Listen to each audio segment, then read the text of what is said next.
ఈ సందర్భం అందరికీ తెలిసిందే. నాకు 74 సంవత్సరాలు పూర్తయింది. నా జన్మదిన శుభాకాంక్షలు మీకు ఇస్తున్నాను. అంటే ఇంత మాత్రం ఆయుర్దాయం, ఈ లోపల నాకు కలిగినటువంటి శాంతి, నిశ్చలత్వం ఏదైనా కష్టం ఉంటే అది మీ అందరికీ నాకంటే అధికంగా ఈశ్వరుడు ఇవ్వాలని అది నా జన్మదినానికి మీ అందరికీ ఇవ్వాలి. ఎందుకంటే శ్రద్ధ, భక్తి, ప్రేమ ఏ ప్రయాసాలు వచ్చేది అన్నింటి మనసు ఉంచుకుంటాడు. దాని వెనుక ఎటువంటి శ్రద్ధ, త్యాగములు, ఆ ప్రేమ వాటికి ఎంత విలువ ఉన్నదో నాకు తెలుసు. దానికి ఈశ్వరుడికి ఇవ్వవలసినది ఫలాన్ని ఈ విధంగా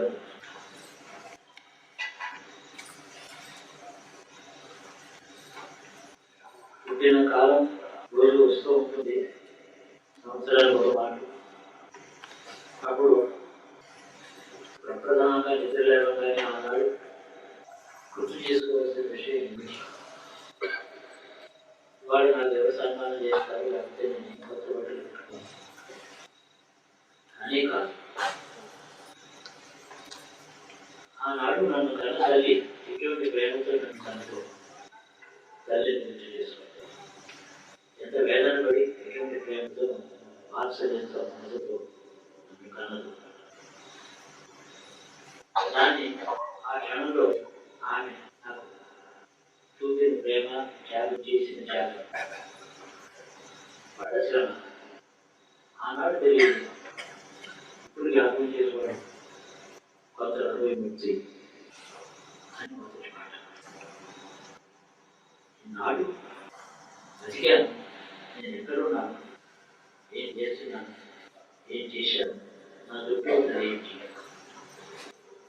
ఆ ప్రశ్నకి ఒక మాట సమాధానం లేదు. అప్పుడు నా చుట్టూ ఉంటే బంధుమిత్రులు, దేశం, అది ఎంతో దేశం, మన సంస్కృతి,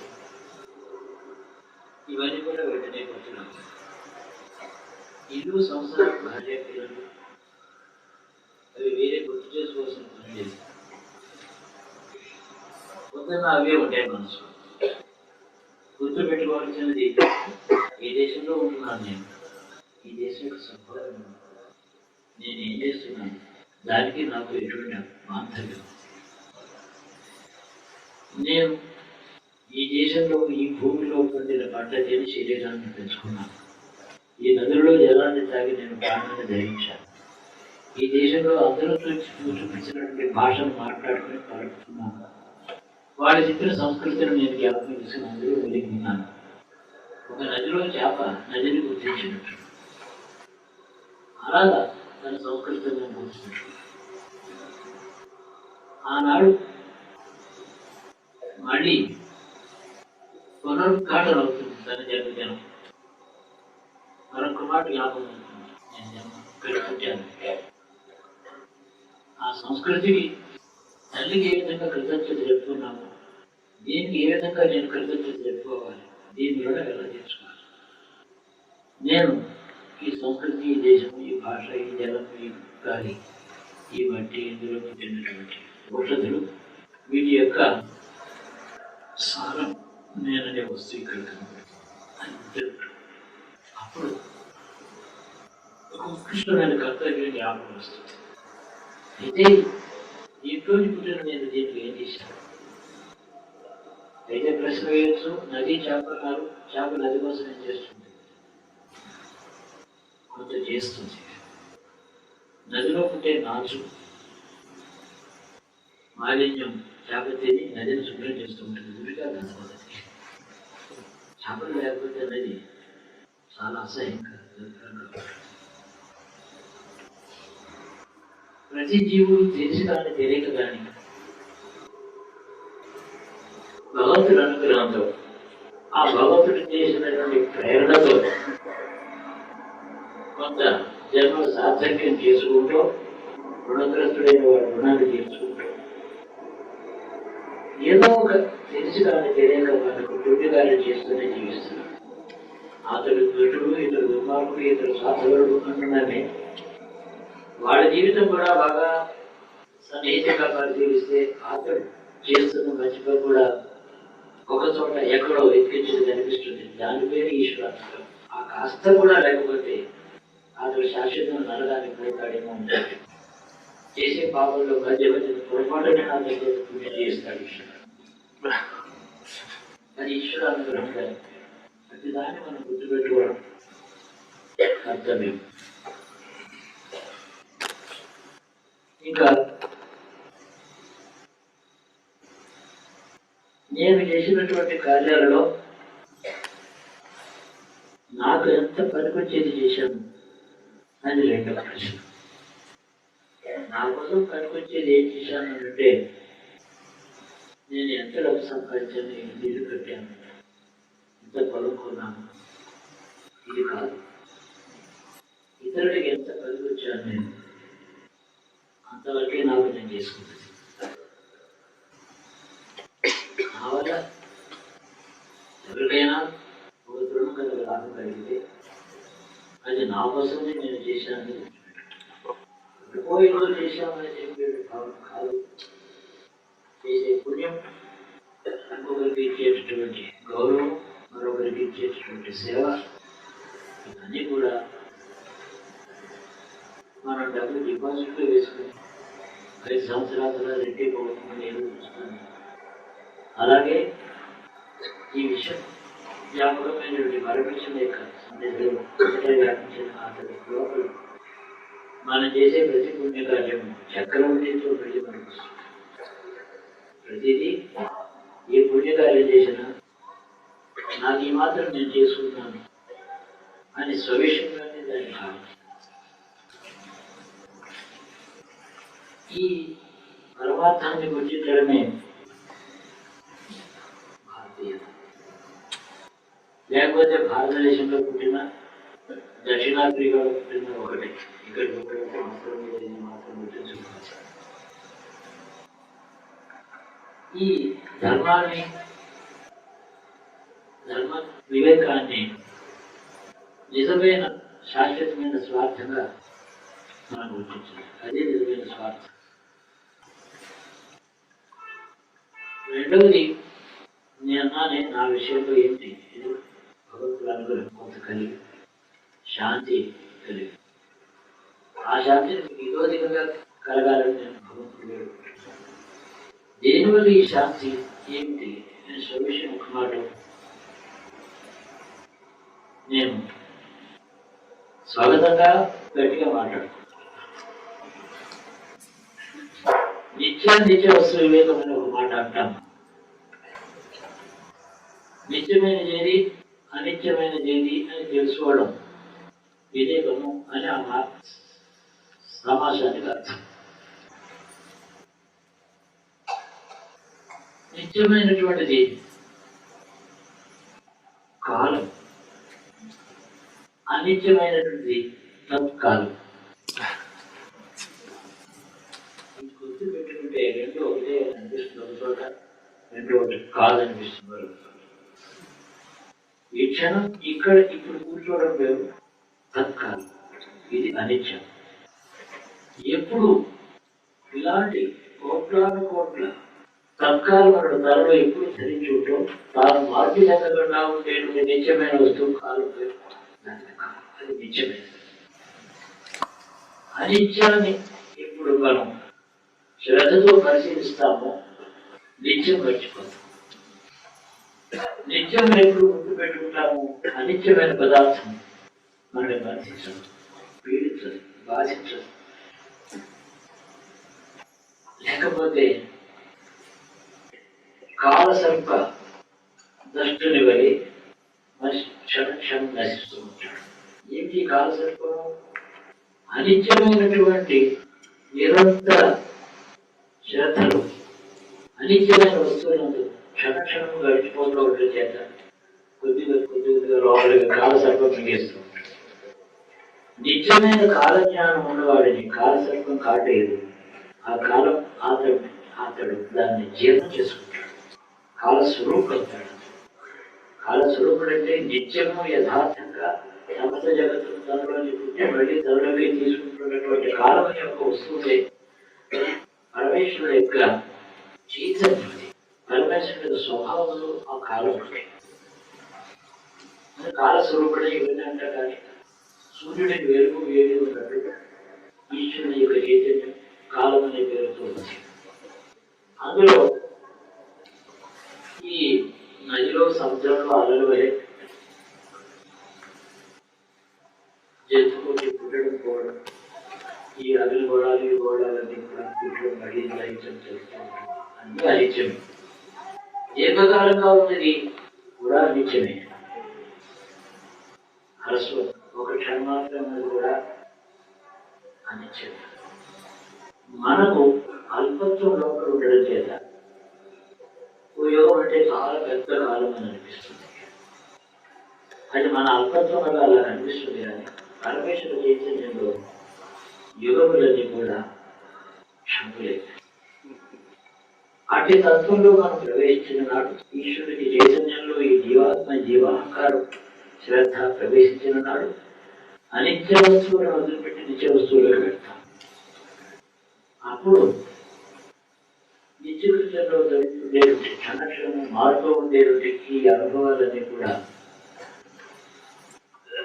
అనిత్యమని తెలుసుకోవడం కాదు, అసత్యం అని తెలుస్తుంది.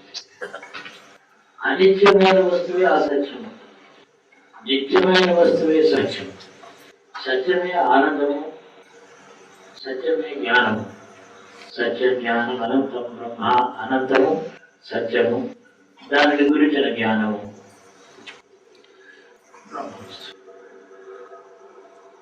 నిత్య జీవితంలో ఈ విధమైన శ్రద్ధను మనం అలవర్చుకోవడానికి పెద్ద వేదాంత విజ్ఞానం కానీ, వేద విజ్ఞానం కానీ, శాస్త్ర జ్ఞానం కానీ అవసరమా నాకు ఎక్కడ కనపడలేదు.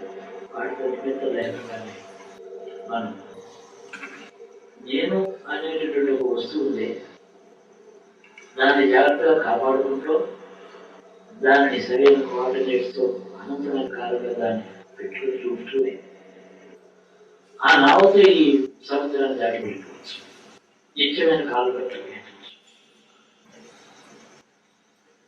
ఒక రైలు నేల మీద నడుస్తున్నప్పుడు ఒక 2 పట్టాల మీద వెళ్తుంది.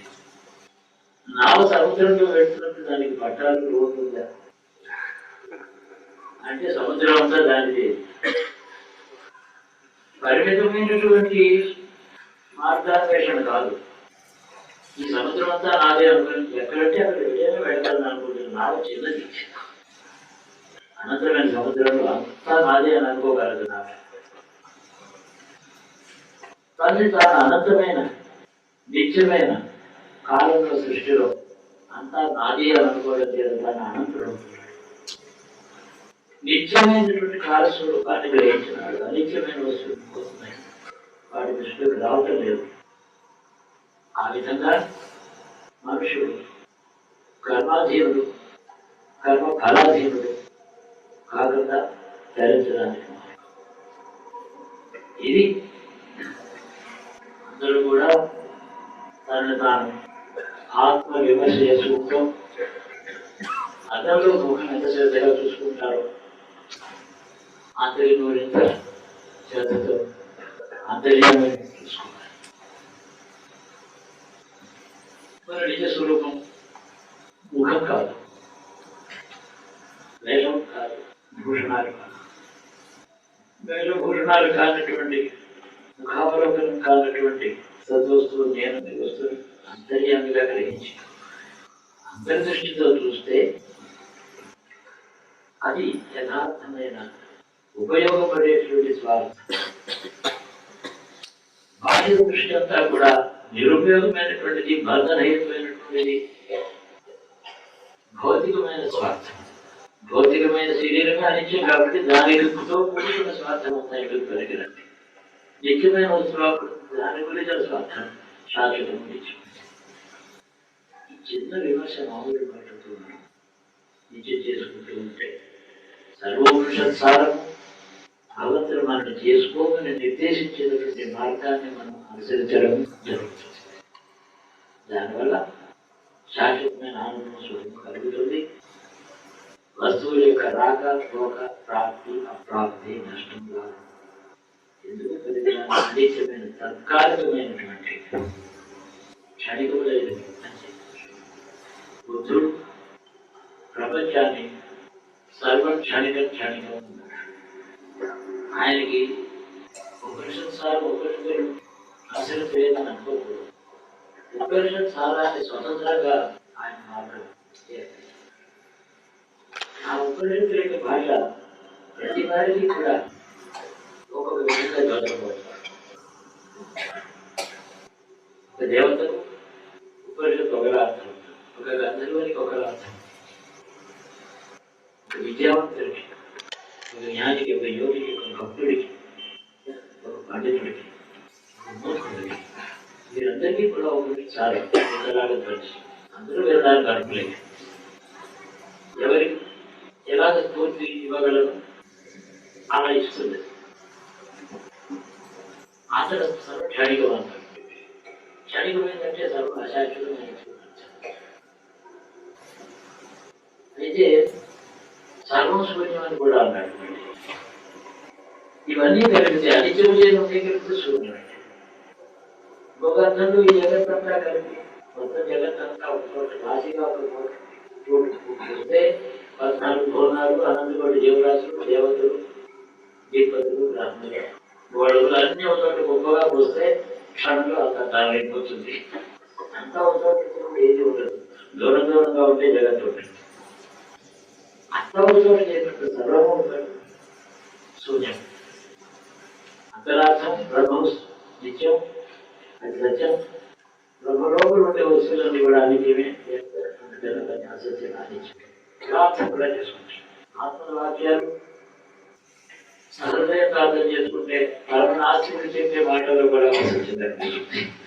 వాడి పేరు నాస్తికుడు మనం ఎప్పుడైతే గ్రహించామో వాడి మాట వినదలుచుకోము కాబట్టి సత్యం గ్రహించాం. ఇదంతా మన మనోభావాలు. అందరూ కూడా అట్టి శాంతిని పొందడానికి సంపూర్ణమైన అర్హత కలిగిన వారు. ఇచ్చేవాడు మీకు, నాకు, అందరికీ కూడా ఈశ్వరుడు ఒకడే. అతను ఇవ్వడానికి సంసిద్ధంగా ఉన్నాడు. మనం చేయి దాచి తీసుకోవడానికి ఆలస్యం కాదు. నేను ఎప్పటికీ భగవంతుని అడుగుతున్నాను, నన్ను చూడటం లేదు, నా మాట వినిపించుకోవటం లేదు, నాకు ఆయన దయ నా మీద ఎప్పుడు కలుగుతుందో, ఇవన్నీ భక్తితో ప్రేమతో భార్యాభర్తలు ఎవరాడుకున్నట్టు అలాంటి భాష. అది లౌకికమైన మనోహరమైన భావన. గొప్పవాడు ఏమిటి? అడిగినాడు, మొదటి రోజున ఇచ్చాడు. ఇచ్చినట్టు తెలియదు మనకి. ఆనాడు తెలిసినాడు, అప్పుడే ఇచ్చావా? నాకు తెలియదే. అప్పుడు ఈశ్వరుడు మనని తన వద్దకు చేర్చుకోవడం కోసం జగత్ సృష్టించాడు. అడగమంటున్నాడు, అడగాలి, ఇస్తానంటున్నాడు. కాబట్టి మనం అడగాలని కూడా అతని సందర్భమే కాబట్టి ఇవ్వడం అతని కార్యం ఆలస్యం లేదు. కాబట్టి ఏ భాషలో ఎవరైనా ఎలాగనుకున్నప్పుడు కూడా పరమేశ్వరుడి చైతన్యం అందరికీ అంతర్యామిగా అతిరహితంగా వస్తుంది. జీవుడికి తన శరీరం యొక్క చర్మం చాలా దూరంగా ఉంది. ఈశ్వరుడు అంతకంటే సన్నిహితంగా దగ్గరలో గుర్తించుకుని ఈ లౌకిక ప్రపంచంలో దుఃఖాన్ని అనుభవిస్తున్నాడు. వితరణగా దుఃఖాన్ని అందరికీ ఇస్తున్నాడు. ఇప్పుడు వర్తమాన జీవన విధానం ఇది. ఈ అజ్ఞానం, ఈ హింస, ఈ అవిద్య, ఇందులో కూడా భగవన్నామం చేస్తున్నారు మనుషులు. అది చాలా వింత. అంటే రాక్షసులు కూడా తపస్సు చేశారు ఈశ్వరుని గురించి, కానీ ఏం అడగాలో తెలియకుండా చేశారు. తపస్సు చేయకుండా ఏం అడగాలో తెలిస్తే సిద్ధిస్తుంది. తపస్సే అవసరం లేదు, అడగడం తెలిసిన వాడికి ఏది అడగాలో తెలిస్తే తపస్సు. ఏది అడగాలో ఏది అడగకూడదో అది అడగడానికి సంసిద్ధులై అంతమైన తపస్సు చేసి నశిస్తుంది. అది రాక్షస కృత్యం అంటారు. మనం అలాంటి సంస్కారాలకి దూరంగా పెట్టి స్వదేశీయ నిందాగార్థంలో జాగ్రత్తగా చూసుకుంటూ భారతీయతను మర్చిపోక భారతదేశంలో నేను భారతీయుడిని, ఈ దేశంలో పుట్టాను, ఇక్కడ పుట్టాను, ఇది నా సంస్కృతి, ఇది నా తాత, ఇది నా తల్లి అనుకుంటూ పరిసరాలను చూసుకుంటూ గుర్తు పెట్టుకుంటే 360 రోజులకు ఒకసారి కాదు జన్మదినం, క్షణ క్షణం జన్మదినమే సార్థకంగా ఉంటుంది. ఆ విధంగా ఎక్కడ దైవం ఉంటుందో చుట్టూ వెలుగు ఉన్నట్టు, ఎక్కడ శాంతి ఉంటుందో అతడి చుట్టూ శాంతి ఉంటుంది. శాంతి కూడా దీపం ఉంటుంది, వ్యాపిస్తుంది. ఆనందం అంటే నిస్వార్థమైన ఆనందం ఎక్కడైతే ఉంటుందో అది అతడికి మాత్రమే పరిమితమై ఉండదు, అది వద్దన్నా వ్యాపిస్తుంది. దీపం కాంతిని దాచుకుని లేదు, దాన్ని శాతకాలు కాదు. అలాగే ఇది నా దీపం, నేను కదా దీపం, నా కాంతి కదా, ఏ విధంగా అనుభవం. అలాగే ఒక వ్యక్తి ఒక శాంతిని, ఒక ఆనందాన్ని పొందినప్పుడు అది వ్యాపించి తీరుతుంది, అది అతడు దాచుకోలేడు. అట్టి వ్యక్తులు కావాలి భారతదేశం అంతా. అది భారతీయత. మన ఋషులేఖలను తీర్చుకోవడానికి అది ఒకటే మార్గం. స్వర్గానికి వెళ్తామేమో యజ్ఞాలు చేసి, అయినప్పటికీ కూడా ఋషులను చేరవచ్చు, దేవతలను చేరవచ్చు, దేవతల సంప్రీతులు కావచ్చు, స్వర్గానికి వెళ్ళవచ్చు. కానీ ఋషులను అనేది ఒకటి. ఋషులను అంటే వాళ్ళు మనం తత్వజ్ఞానులు కావాల్సింది ధర్మ మార్గంలో జీవించవలసింది. కర్మ మార్గంలో జీవించి స్వర్గానికి వెళ్ళచ్చు, ధర్మ మార్గంలో జీవించి జ్ఞానానికి వెళ్ళవచ్చు. ఈ రెండవది ఋషి ప్రోక్తం. వాళ్ళని తీసుకోకపోతే స్వర్గానికి మళ్ళీ వెనక్కి వచ్చి మళ్ళీ ఆ జ్ఞాన మార్గంలో వెళ్ళినాడే వాడు సంతోషిస్తారు. ఎటు వాడు సంతోషిస్తారు? వాళ్ళ కోసం, మన కోసం, వాళ్ళ ఆకాంక్ష మన కోసం. తండ్రి గురువు పిల్లవాడికి ఏదో చెప్తారు, వాడు అది చేస్తున్నాడా లేదా ఎంత జరుగుతుంది, మరి ఎందుకు చేయలేదు అడుగుతారు, చేయమంటారు, ప్రోత్సహితం చేస్తారు, కోపడతారు, తిడతారు. అది వాళ్ళ కోసం. అది మనుషుల యొక్క సంతానంగా భారతదేశం జీవకోటి ఉంది. ఇక్కడ పశువు, పక్షి అన్నీ కూడా ఒక జన్మ తర్వాత జన్మతో పశువు నుంచి పక్షి, పక్షి నుంచి మనుషులు, మనుషుల నుంచి ఉత్తరంగా పెరిగితే భారతదేశం కలుపులో తిరుగుతూ ఉంటాయి జీవకోటి. అది గుర్తుపెట్టుకుని విశ్వానికి ఒక మార్గాన్ని చూపించగలిగిన ఆత్మస్థైర్యంతో నేను చూపించగలను, ఆదర్శంగా ఉండగలను. నేనేమి రాజులు కాదు, పండితుడు కాదు, లేకపోతే వేదలు కాదు. నేను ఒక భారతీయుడుగా ఉండడమే అత్యుత్తమ స్థితి. భారతీయుడే ఏం చదివాడు, ఏం పండితుడైనాడు, ఏం చేశాడు, ఏం యజ్ఞాలు చేశాడు అవసరం లేదు. భారతీయుడుగా ఉండడమే ఆదర్శమైన భారతీయుడుగా ఉండడమే లోకానికి ఆదర్శుడు చూస్తాను. అట్టి వాడు ప్రతి భారతీయుడు గురువే అని నా ఆకాంక్ష. అలా ఉండాలని కోరుతున్నాను. ఈశ్వరాన్ని మీ అందరికీ సమృద్ధిగా లభించాలి. ఆయుర్భాగ్యము, ఆరోగ్యము, సుఖము, శాంతి, సమృద్ధి మీకు, మీ పిల్లలకి, మీ బంధువులకి, మీ స్నేహితులకి, మీ హితం కోరేవాళ్ళకి అందరికీ పుష్కలంగా ఈశ్వరుడు ఇవ్వాలని శుభాకాంక్షతో సెలవు తీసుకుంటున్నాను.